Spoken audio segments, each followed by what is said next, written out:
We are here with Kirat, Anand, and super excited to have you on. Thanks for taking time out to be with us. Yeah, thanks, Michael. Thanks for having me. You have a crazy story. Yeah, I think I have a very atypical background. I would agree with that. Yeah. So tell us a little bit about that background. So, first generation, born to Indian immigrants. My father's a textile engineer.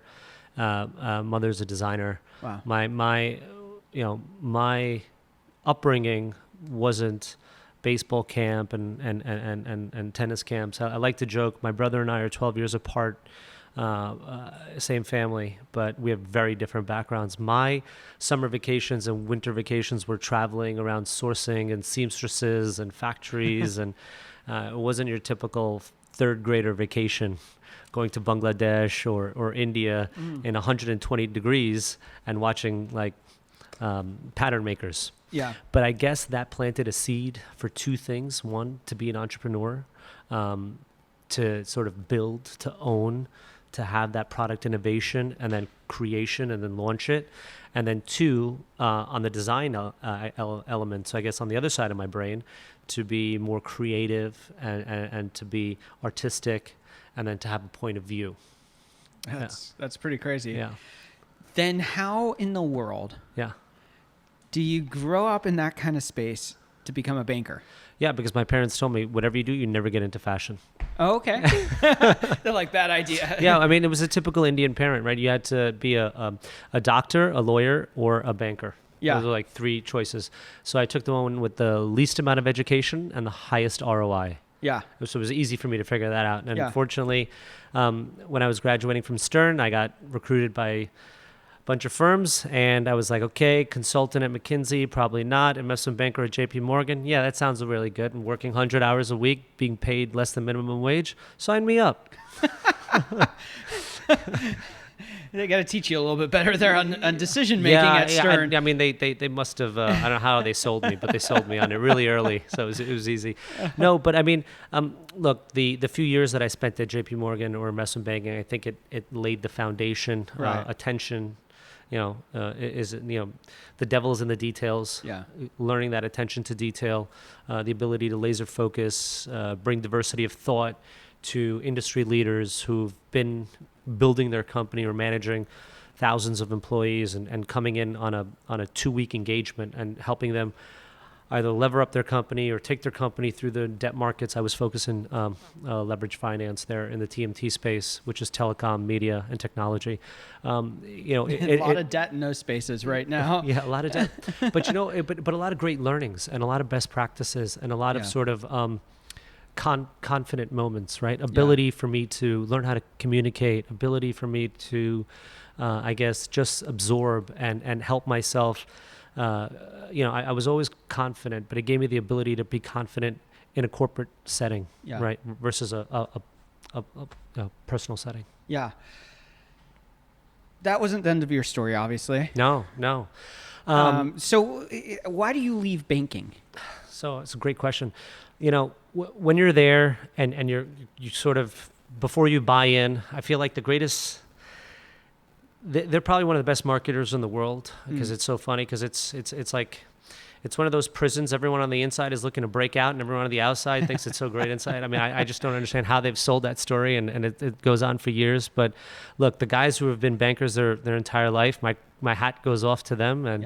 But I just knew it wasn't for me. I've had stories where my SVP on my deal on a Saturday night wasn't at the hospital to watch his firstborn because he was working on a pitch with me and I needed to call the MD on the project and say, please let so-and-so leave. I've had, MDs, and it looks really nice because they've got the photos of the family on the yacht and behind them, but tell me horror stories of what it took for them to get there.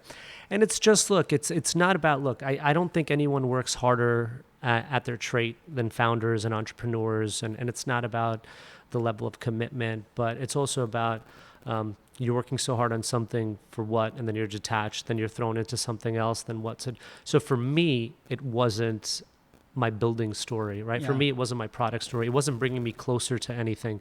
It was a great catapult to learn skills, but there wasn't that sense of ownership or responsibility or entitlement, I think. Well, it sounds like you came to a point where you said, this doesn't align with my values of what's significant to me. Did you know me then? No. That's okay. Yeah, it's spot on. Okay. Yeah. So you make this decision like, hey, I'm out. Yeah. This is done. I can't do this anymore. What was the thought process? What were you going through to say, hey, I'm out, but what next? I mean, you've spent so much time building towards this. Yeah, and it's sometimes daunting. It could be really challenging, but I think that recreation, that transformation, and it wasn't leaving banking to go into work for a hedge fund or a PE, because it's just the same thing. You get out of the pot to get into the frying pan, and for me, it was like, okay, what can I do next? Yeah. Can I do this? Is it something I've been always passionate about? Can I actually launch a company? Can I create a brand? Can we be a household name? So these are thoughts that occur to you, and I think it's everything. Rome wasn't built in a day. The building blocks. You have to set up your long-term goal, but then micro successes take you there. It's like one slow step, right? And I think for me, it was like understanding the retail market, understanding the consumer at the time, figuring out, this is before digitally native brands were launching on Instagram. There was no Instagram. I'm talking early 2000s, right? Yeah. The retail space was very different. Zara was in its infancy phases, disrupting a lot of department stores. A lot of stores that existed then have consolidated, and Amazon wasn't even playing in this market, right? I mean, the company that has been unfortunately, I guess, labeled as the creator of this retail apocalypse. But it's not just Amazon. It's innovation, it's disruption, it's entrepreneurs creating fun things like Stitch Fix or Rent the Runway or Real, or it doesn't even have to be at that level. It could be smaller digitally native brands, right, that have now used social media to their advantage to connect with consumers. Yeah. I just recorded an episode last night, and one of the questions that I was answering was, why should big corporations think like startups? Yeah.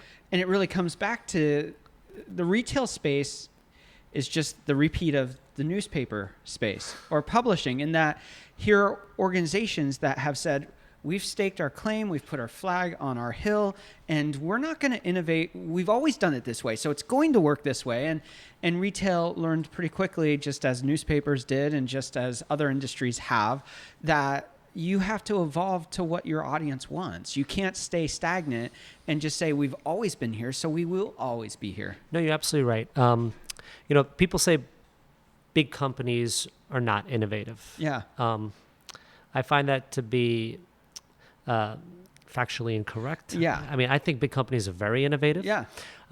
There's a stat that Google actually has over 60% of AI, ML engineers on their team. The thing is, big companies are a little bit slow in implementing. Yeah. Okay. So as in, you're right. Absolutely. They might know what their future is, but they're so stuck in the way that they're doing things that even if they wanted to change and innovate and had a desire to implement, it would take them so long to move. Right. So when I was launching the brand, for example, that was my biggest pitch point to companies. The brand, by the way, being KAS New York. KAS New York, yeah. Yeah, make sure we mention that. Thank you. One of my biggest, I guess, tools for success was going in, telling them, look, I understand your pain points. Here are the solutions, and no one will get you there faster than us and at a better price. So for me, it was like, great. I wasn't going to come in and say, I'm going to be more innovative than this designer or that vendor. I'm not trying to, be better than anyone else. I just want to be the best that we can be. And I can understand your problem, and my solution solves your problem. Yeah. And I'm solving it with speed and price. Those are the two offerings I have. And I think that's what most consumers really want answered. Will you solve my pain? Yeah. In the web space, I could almost close. We had a really high close rate, and the reason we had a high close rate is that we answered one question for them, not what framework we were going to use, what code base we were going to use. We just came in and said, we can solve your problem, and it's going to be easy and painless for you to do that. And they were like, sign us up, because everyone else is pitching a platform. We're pitching solving their pain. You know what? Sometimes it's so funny. Just listening to your customer If you just listen to your customer, I mean, it sounds like the most basic thing, but if you just listen to your customer, you'll be amazed of what you can learn and how much value you can give them. I would never come into a presentation saying, this is my collection, and hang up my 40 pieces and say, you have to buy this because of this. I would sit down with them, I would talk to them, and I guess it really helped me doing business in multiple cultures and across different countries. It's funny, we would have meetings in Japan, and for 2 hours, we would just talk about family and world and this and that. In the last 2 minutes, I'd be like, great, this is what we want to do, this is not what we want to do, and we're out of here. And over here, it's the exact opposite, right? So you have to play to each culture, you have to play to your audience, you have to understand who they are, and I would always take time to understand my customer. And then I would say, you know what? Well, maybe if I was going to show you this, I'm not going to show you this anymore because that's not what I heard her problem was. He told me his problem was this. So I would change my answer to fit their solution, right? We skipped ahead in the story a little bit. Sorry. That's fine. That was my fault. Okay. I want to back up a little bit. So why did you choose to make a fashion business? And to define this, because some people aren't going to be familiar with the brand, it's KAS New York. You have founded it, you grew it, and you've exited it now too. So you've gone the full cycle of what a traditional startup would do through that growth cycle and exit. So the baby's off to college now, and it's all right, so to speak. So, jokes apart, I think the reason why, getting back to my original, your first question, I think it was very organic for me to get into this sort of industry based off my exposure as a child. Being the son of a designer and a textile engineer, my mother and father respectfully, and I think I have to give them a lot of credit for sort of educating me in the space and nurturing and mentoring me in the space. It's funny, I always say this, my wife is a tech founder and she runs a great company called Open Sponsorship, and I think the tech community amongst entrepreneurs is so helpful. If somebody invests in my company, I'm going to turn around and say, hey, Michael, I got a great lead investor. Let me introduce you to them. Or if I have an advisor on and that's how I've gotten a lot of my advisory positions, is other advisors have recommended me to tech founders. That's how I've gotten the ability to be an angel investor, where other investors have said, hey, Kirat, I found a great team with a great CEO. Why don't you invest in them too? I just cut them a check. In fashion, it doesn't work that way. It's the one industry that I found where if one designer or vendor gets an order, they don't turn to the buyer and say, hey, why don't you go buy from my neighbor? They're doing great dresses as well. It just doesn't work that way. Right. You don't share sources, you don't share buyers, you don't share either side of your marketplace. It's actually, it's a very closed community, and it's actually sad about that. So I think now that I have had the ability to see the tech and participate in such a big way with tech startups, I think I'm giving back a lot with either fashion or retail startups. And for me, getting back to your question, it was more so my parents that kind of mentored me into this industry. And when I found the sort of missing link, because remember, this is again mid-2000s. Fast fashion wasn't a big thing, and for some of your listeners that might not know fast fashions are the Zaras and the H&Ms of the world that have really disrupted the space prior to Amazon, and really hurt the department stores. I think that was their point of view. That was their sort of competitive advantage. They were providing trend at a very, very affordable price, at a low buy-in. And for me, it was like, okay, great, they're doing this, but why can't this be done at an elevated quality level? So elevate the quality and create actually a little bit more detailing, where you're creating detailing from couture runways, pieces, add that to that sort of trendy fashion, elevate the price point, and then find that sort of white space. And that's that white space that I thought existed, and we were kind of right. Look, I mean, we ran the company for over a decade and sold across the world, and it could have been swim in Latin America, caftans in the Middle East, tunics in Japan, or our whole entire collection in the States. It all worked out. Wow. Before we close out this first segment, I want to know, how do you find passion in what you do? That's a great question. So I think for me, it has to be organic, especially it has to have the voice inside of you. And I think that's sort of what led me to, when you said you ran the full gamut, kind of, I think my passion for this had sort of flamed out. So it was sort of, I think I can't tell you to be passionate about something. Right. And the role you're in today, if you've been in it for 10 years or 10 weeks, doesn't mean you're passionate about it. Yeah. I think everyone, when you're being honest with yourself, right? What are you reading about, right? If you're picking up a book, if you're opening up an article, if you're listening to a podcast or just a little 10-minute, 5-minute clip while you wait for your Starbucks in the morning on YouTube, what are you looking at? What interests you? Right. You know what you're passionate about. Yeah. So why aren't you working towards that? Yeah. Right? Yeah, I agree completely. I always say if, we're client focused, and if I can't love my client well, then I've either picked a poor client or it's time for me to move on. Yeah. And so I can completely relate to that. Yeah. We're going to take a break right here, and in a moment we are going to be back with Kirat. Did I say that right? Yeah, you've been saying it great. Oh, okay, cool. All day. It's one of those ones that I'm just like, it's not a normal in my dictionary, so I'm Well, learning hopefully it. after this it will be. It will be. There you go. Well, we're going to be back to talk more about the future and learn some lessons along the way from KAS New York and what you learned along that journey. Thank you. How are we on? We are back, and before we get going, how can people connect with you? So you can follow me on Twitter, Kirat S. Anand. You can shoot me an email, Kirat Anand, or at Gmail, or just add me on LinkedIn. Yeah, happy to, if you're a founder, or if there's some, or even if you're not a startup or tech founder, if you're just going through some transformation or thoughts about how to change your career, change your industry, happy to sit down and see if I could help. And we'll have all those links in the episode notes. So wherever you're listening or at JumbleThink.com, you can check out that. And we make it easy. You just click and it takes you where you want to go. It's magic, this internet thing. I love the fact that a lot of the startup founders we talk to are ones that are still in the business, or they've gone through several iterations of being in business and they're kind of set with where they are today. And so, the conversation going back is a little different. Yeah. Because they're wanting to promote or talk to a specific thing that they're passionate about in the moment.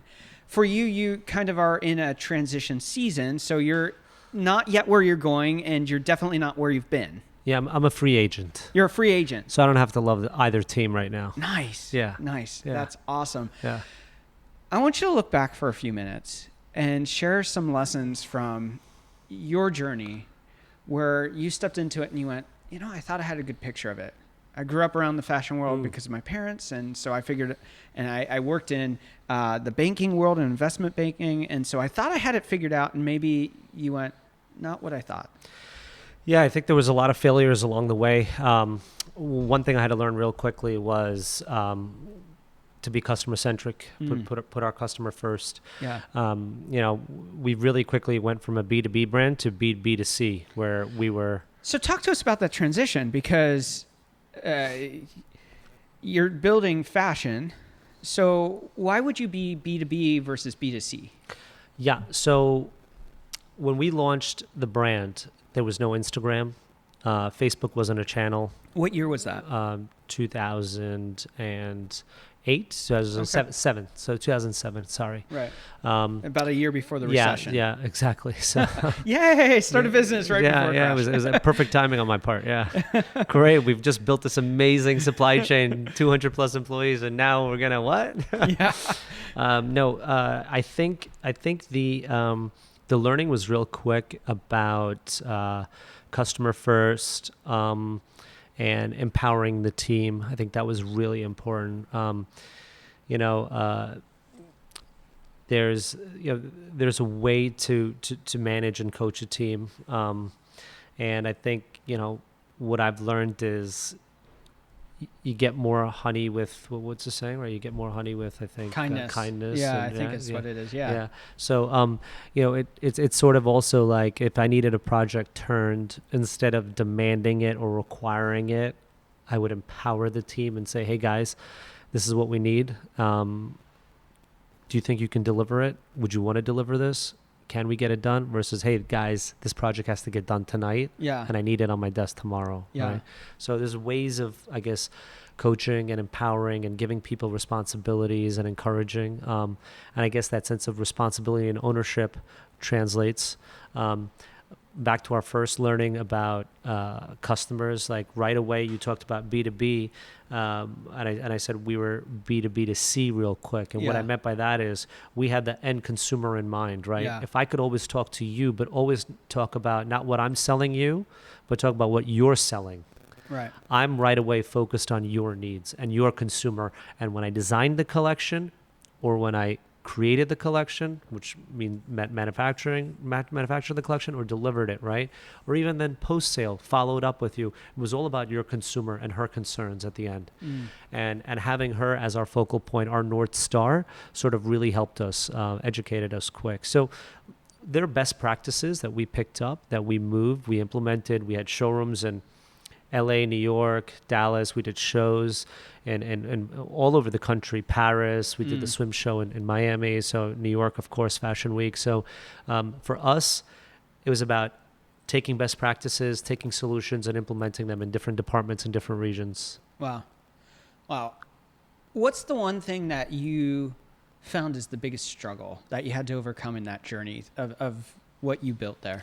Yeah, I think the biggest struggle wasn't more so with us as a brand, it was with the industry. Okay. It's a very unsticky industry. Okay. Right? If you break your iPhone today, it's a shame, right? I feel bad, but chances are you're going to go and buy an iPhone again. Yeah. You're not going to now say, you know what, my screen cracked. That's it. I'm going to Google or I'm going to Samsung. It just doesn't work that way. Right. It's a very sticky industry. Yeah. With clothing, especially women's clothing, especially fashion, especially, it's not a basic item. When you're talking about intimates and basics, that's a different story. Yeah. But when you're talking about fashion, she can wear a dress today and tomorrow, you know what? She's on her way to work or she's talking to a girlfriend or she sees something on Instagram. She's voted elsewhere. Yeah. So for us, I guess, to answer your question, the one main challenge that we had was how unsticky the business was. Wow. And that was something that kept it constantly challenging because you really needed to be at the forefront every season, every collection. I used to have 8 collections a year and 50 SKUs a collection. So about 400 different product innovations a year we used to come out with. Yeah. Wow. You are in a new journey. Yes. You have exited that business, sold it, and now you're on to new things. What's that transition like for you right now? Yeah, so for me, it's very exciting because it gives me an opportunity to recreate myself. It gives me an opportunity to apply what I've learned, how I've grown, and my learnings and best practices to new sort of new industry, new company. And for me, I'm thinking about getting back into corporate, into a bigger, in a bigger capacity. You going back to be a banker? No, I'm not going back to be a banker. We have the banker stories, and I think it was great, and it was super important to me. Yeah. JP Morgan's a great company, but no, I'm not going back to be a banker. But I think it's more so about doing what I've always done. Yeah. Which is empowering a team, connecting dots, analyzing, strategizing products, understanding how to go to market, acquire customers, acquisitions, either users or whatever, but doing it on a larger scale. For me, I'd like to say we grew our village to 200 people and we had to do everything, but that's as big as we got. Yeah. I'd like to do that and like to do what we did for a much bigger size, scale, and scope, so we can actually affect more people and be a little bit more meaningful. Do you have an industry in mind? Yeah, so I think I'm actually more excited about I shouldn't say more. Look, I've got, I think, 2 lives. Okay. I've got a TMT, telecom, media, and technology life, and then I've got my retail, fashion, and luxury life. Yeah. I love both lives. Yeah. So if it's from my former life or my current life, I think it's going to be in that vein. I don't see myself getting into healthcare, for example. Right? Yeah. Well, that's a sticky space to be in it right now, anyway. Yeah. So I wouldn't wish that upon anyone. Yeah. I love that you have been willing to reinvent yourself. Yeah. Most people shy away from taking the risks that really make life amazing. They go, hey, I've always known this job. I've always done this job. It doesn't fulfill me. I hate being here. Sometimes I don't like the people around me. And they get stuck there. And maybe it's a fear. Maybe it's an obstacle. Maybe it's just simply being comfortable in the status quo. What would you say to them about the life that they could have versus the life they're living?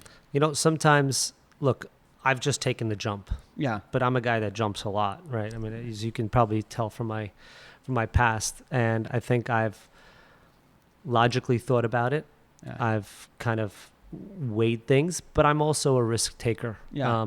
And I think so. It all depends on your adversity to risk, right? So, for me, I feel like I'm only going to live once, and I'm going to do what I feel is meaningful and fulfilling, right? And if it was wanting to be an investment banker and saying I could do that, or if it was wanting to start a brand and trying to conquer that, and now it's maybe trying to empower others or maybe be a strategist or a chief of staff or something for a Fortune 100 company, I'm going to try that. For me, the only advice I could give is, look, I'm blessed. I think taking these jumps has put me in the position where I am today. Many people like to take an easier route, and sometimes it's a safer route, which is, there's nothing wrong with that. Yeah. I mean, it's scary. It's Yeah. daunting to be Yeah. here. There's no light at the end of the tunnel. It's all dark around you. So, but you know what? But it's always darkest. What do they say? Right before the dawn. Right before dawn. So, Yeah. I think, so I'm really excited. I think it's going to be a new horizon will be right around the corner. Yeah. We're going to pause right here, and in a moment, we're going to be back for rapid fire questions. Great. Cool. How you doing? Good. Yeah. Anything that we didn't cover that you No, want I to make think it's like you've known me forever. sure? Okay, cool. We are back with Kirat, and I always I say it, and then I'm like, did I say it right? Oh, you said it right every time. I'll edit that later, right? We're going to do rapid fire questions. My favorite. All right. What's one book you think every dreamer or entrepreneur should read? Ooh, that's a really good question. So, so my favorite book this year is Bad Blood, Okay. the Theranos book. Yeah. Definitely not the book for every entrepreneur to read. I like, what got you here won't get you there. Okay. Yeah. So it's kind of like, again, back to the transformation story. So Yeah. that was meaningful for me. I think helps you understand the journey you were on, helps you understand those skill sets got you somewhere. And now you need to sort of reinvent yourself and learn new traits to get elsewhere. What's one trend that currently excites you? Ooh, one trend in the Yeah. market. I mean, I'm a big fan of all the OTT, what's going on. I think it's the way people are consuming consumption today. OTT as in over the top, Over-the-top. Apple Yeah. TVs, your Rokus, those kind of devices and content Disney delivery. Plus, Yes. yeah, Hulu, Okay. ESPN Plus. So I think that the way we're consuming things in terms of just whether it be again OTT or even fashion, my old space today, we're not, she or he's not buying things as much as they're renting things, right? okay. So I mean, so just the way that the consumer is thinking about things in terms of consumption from either a media or fashion or technology viewpoint, I think consumption and its role in innovation and technology is really exciting. What's one thing you wish you would have known when you first started out? Ooh. One thing I would have known is every buyer's phone number, name, and email. That would have been life. Life would have made so much easier if I just had that magic book with everybody's contact. Yeah. There was no LinkedIn when I started, by the way. That's So true, there was a yeah. big difference then. Yeah. I want you to know that. Yeah. How old are you? 40. Wow, you look great. Yeah, thanks. I wish I looked that good. I'm 38. So People listening on the podcast, he's being really nice. I don't look that great. if you were to look at your life and say, what's one habit that's really been fundamental in your success, what would you think that is? Yeah, my wife might say it's stubbornness, Yeah. but I think for me it's just my will to win, my drive. It's just whatever it is, whatever I've done. I mean, there's a switch, either I'm in or I'm out. Yeah. I'm not half in. So if I'm committed, working, passionate, and that goes with my friendships, my professional career, I'm very committed. Yeah. Where do you find inspiration? Yeah, I think it's kind of like one of your first questions you asked about in the first segment about passion. I think it comes organically. It comes from within. My inspiration today is understanding the way the consumers are consuming things, right, through innovation and technology, the way that things are being changed. Whereas yesterday was how is she thinking about fashion and what is Yeah. she consuming via fashion. So I think that can change. I think that can evolve. There's nothing wrong in having different interests. I mean, what you were interested in 10 years ago, you don't need to stick with it. It That's shouldn't have right. to define you today. Yeah. Look at Kobe Bryant, right? His inspiration, his passion was NBA championships. He got 5 of those, and then he turned it really quick to media and storytelling, and then he got an Academy Award. So I think having that Mamba mentality, like he likes to say, really, really resonates with me, having that drive and passion. So for me, my inspiration just comes organically from, I guess, from within. Our final rapid fire question. Oh. What is one dream you're still wanting to fulfill in your own life? Okay, so I just started surfing this summer, so this might be like really because it's just so top of mind and current, and I'm going, every week surfing. So I went out to Lisbon. I learned surfing this summer, beginning of the summer, and we've just been surfing basically all summer. And for me, I probably want to. I kind of envision myself riding the inside of that barrel. So, Okay. and I think about business the way I think about surfing too. It's like being the ability to see the wave coming, being able to figure out what the wave is, see the swell, and then ride it in if it's right or wrong. Can I ask a personal question? Yeah, please. So when you surf, Yeah. turban on or turban off? Turban off. Oh, okay. All sports turban off. All right. Yeah, All I mean right. that would be amazing if I surfed turban on. I know, that's what I was thinking. I'm not one for Instagram or social media in terms of putting myself out there, Yeah. but that would have been an Instagrammable moment. Yes. As we wrap up today's show, what's a final thought you want to leave all of us with?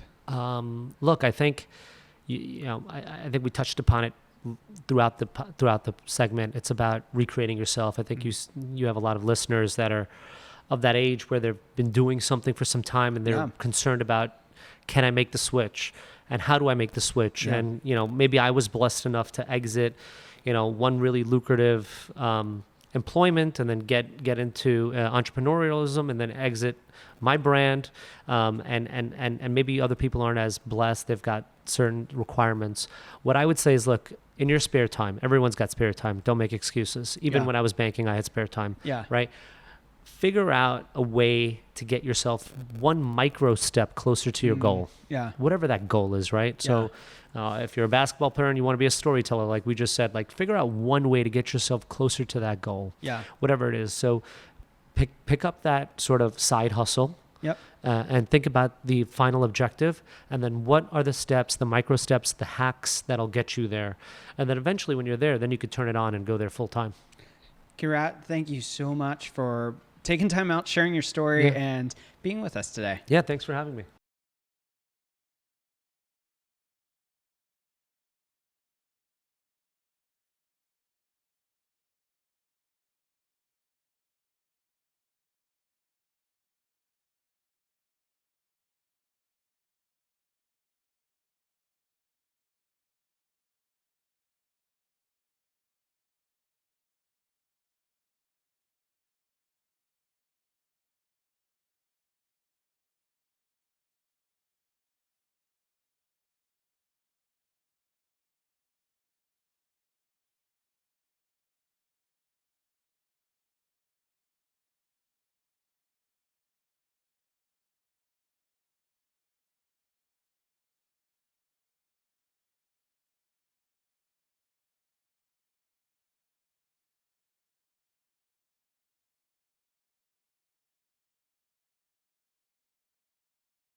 it's great. All right. We are back with Brandon Youst. Before we get rolling, I always ask a very significant question. First off, first question of the second segment, and that's, how can people find and connect with you? So the latest project, Urban Farm Academy on Instagram. It is the Urban Farm Academy. Or if you just want to follow me on Instagram and see what I'm up to in my day-to-day life, it's Brandon Youst on Instagram. All right. I want you to walk us through the different things that you are working on right now, because you did mention that you have Urban Farm Academy, which is just launching. Mm-hmm. We're going to talk about that a lot more in this segment. But talk to us a little bit about the other things, because you've had a food truck. Yep. You have a farm. Yep. And so talk to us about the different elements of your business and how that comes together. Yep. So when I was sitting in the office trying to dream up what kind of business I can create, I had a lot of things. I knew what I didn't want to do. Yeah. And part of that was I didn't want to build a business that participated in what we're doing as a society. You know what I mean? It had to be something that obviously couldn't be idealistic, because I would went right out of business, but it had to be something that didn't leave a pile of trash behind. And so that kind of got me thinking, if I can combine a kitchen that I have on my property with a greenhouse, I can turn that $2 head of lettuce into a $10 salad all on my property. Yeah. And yes, I had a food truck, and if I wanted to take it out and do events or wanted to go to the farmer's market, great. But it was really a commercial kitchen, a very cheap way to get a commercial kitchen on my property. Yeah. So there's like this whole bootstrapping mindset, and I built the food truck, so if I didn't like that aspect, I can sell it for a profit and kind of use that to pivot into something slightly different. An old camper, right? Yeah, an old camper, 76 Airstream. It looks that's pretty cool, right? Yeah. And so it's a head turner, and Yeah. I mean, I live in a town of 30,000 people, so Where in North Carolina are you? New Bern. Newburgh. Okay. Yeah, it's kind of on the coastline. It's barbecue country out there, Yeah. but we're still, because we're meeting people where they want to be met, and we're doing different things like the ice pops, connecting with kids. Word got out, and we're doing just fine. Okay. So you've got the food truck that's actually a commercial kitchen in disguise. Yep. And you've got the farm. Yep. And now you're starting Urban Farm Academy. What is Urban Farm Academy? Yeah. So it's a representation of that transitional period from I don't like what I'm doing and I want to do something in food and agriculture. Okay. Like that gap that existed for me, I know what I would have wanted. Yeah. And through some other businesses that we haven't talked about that I created, I had the opportunity to meet farmers across the country. Well, what are those? Go ahead and tell us what those are. So one's called Bootstrap Farmer, and I saw a couple improvements and products that can be made. So I'd already quit my job. I was like, let's see what happens. And that took off pretty quick, in fact. And it's given me sort of a megaphone all across the country to small farmers. I would say most small farms have heard of Bootstrap at this point, just a few short years, and I couldn't imagine that. Yeah. But and that was great, because the meal subscription model that I was working on locally, my goal always was to figure that model out and share it with others so we can replicate that everywhere. Would you franchise the idea, or would I don't want to franchise the idea. That idea is now living in the Urban Farm Academy. Okay. So that Urban Farm Academy, I knew I wanted to do it before I even can verbalize it. Yeah. But now that it's here, it's like saying, here's my business model. Here's the frameworks that I use to build something like this. Yeah. And we have a couple different iterations that we're working on, but it's basically saying, here's a way to not be a commodity farmer. Here's a way to grow a small amount of things with, you don't need much experience. You'll figure it all out. It's not impossible. Yeah. Working with the commercial kitchen, maybe just with the partner that can cook. And it's just a framework to start a business in food and agriculture. Yeah. So, my course is called Farm Fusion. It's basically combining food and ag to do this. It's a framework, but we also have business development, how to take an idea and figure out who your market is and do the pre-launch and have it all that lined up. We have marketing courses, basically how to start a farm on a 2x4 foot footprint. Okay. So if you want to start growing it in your basement or your bedroom, that started a lot of businesses. Wow. A lot of people have started their businesses doing exactly that. Is that like hydroponics or Hydroponics, yeah. I mean, hydroponics. I always say that wrong. No, that's all good. I mean, but that's how I would even recommend doing it, because instead of saying like, oh, I've never done any of this before, I'm going to quit my job and do it. Well, try it first. Yeah. It's kind of like not Beverly Hillbillies. What was the one?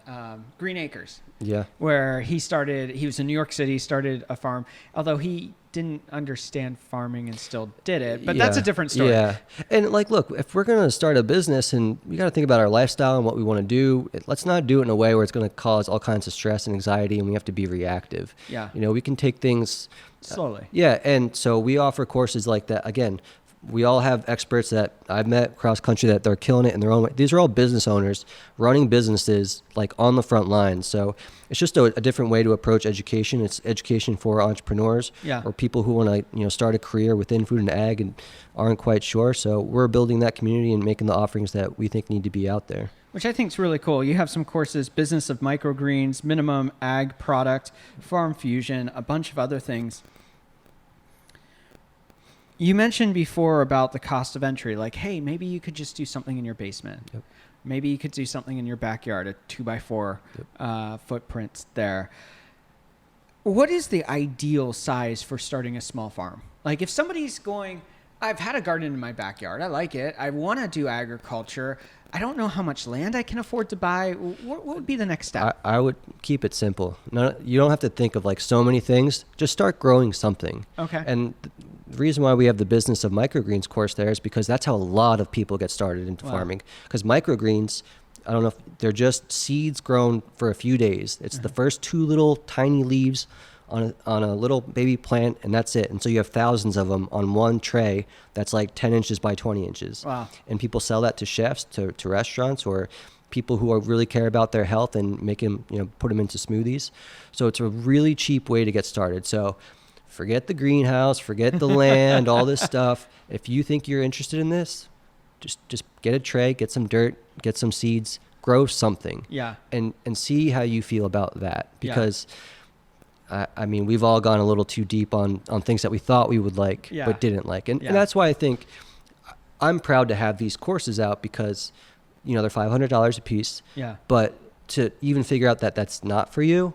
That's like, an investment in savings, actually. Like, so if I would have not went to college and spent more than $100,000, I left with $100,000 in debt, you know? Yeah. I wish I would have just kind of knew a little sooner. Yeah. So we feel like it's a good approach, and to even learn what you don't like is good too. Yeah, absolutely.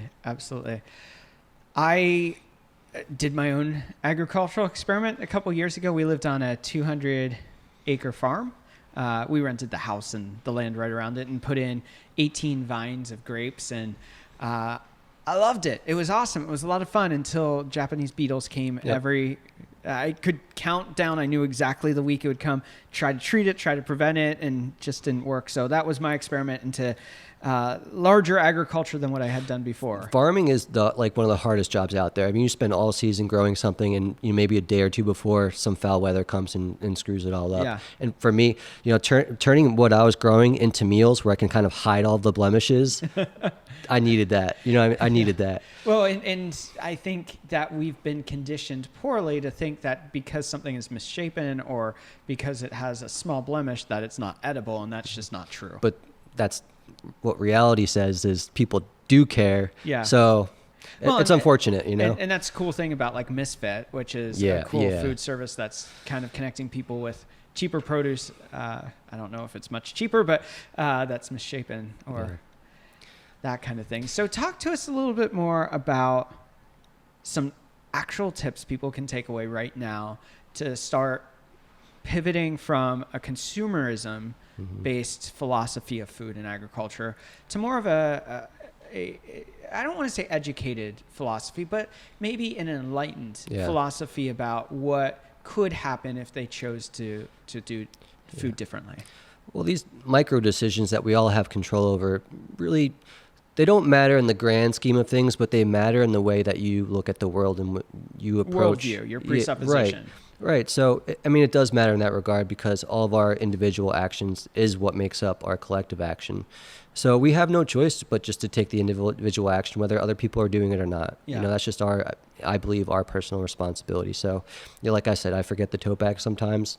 So I just want to be clear, I'm a hypocrite too. You know what I mean? Like I'm doing my best. I'm trying to create these business. Well, and I want to pause you there because it's often said that, hey, people are asking for perfection. Right. And none of us are ever going to hit 100% perfection. So we got to give ourselves a little bit of grace here, Yeah. especially for people who are making that pivot to say, you know what, I didn't do everything perfectly today.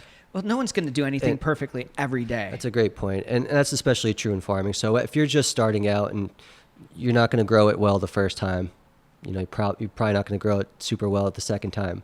But that's like anything else. Keep at it. You're going to learn, there's the temperature wasn't right, or I got it too wet this time. And, all those, just like anything else. Like if you're learning programming, there's going to be certain steps and things you got to adjust. And that's the fun part. So set it up in a way where you don't put all of this stress on what's supposed to be the fun part, which is like learning, like how all these things interact in growing something and then turning it into something. So don't go crazy.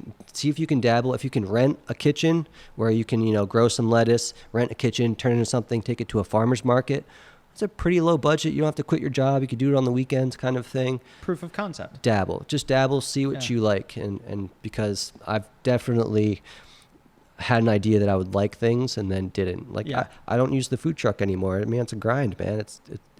I love having the commercial kitchen and just doing the delivery and not worrying about the food truck ever again. You know what I mean? So you learn. Very, very cool. We're going to wrap this segment with this final question before we take a break and do rapid fire questions. The question is, how are you finding purpose in what you do?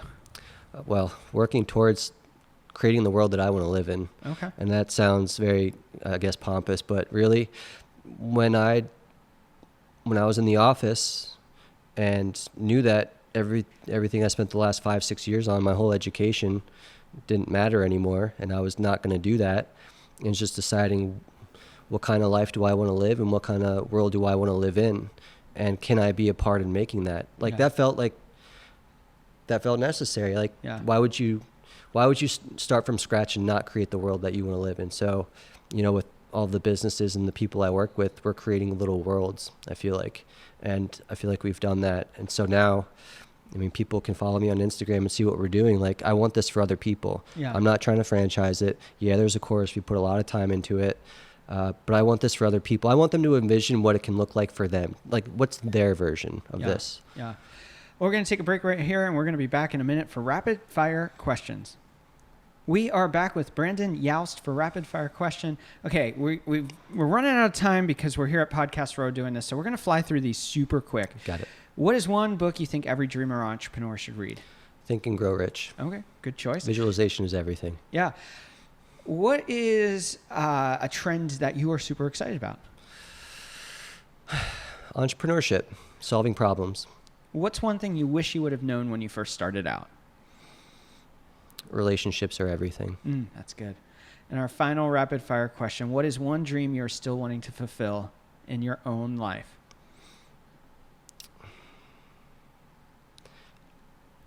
I want people to not know about me until I'm gone and everyone says, oh, that was the guy that made all of that happen behind the scenes. Because I want to prop up other farmers and other entrepreneurs to be leaders, not me. Yeah.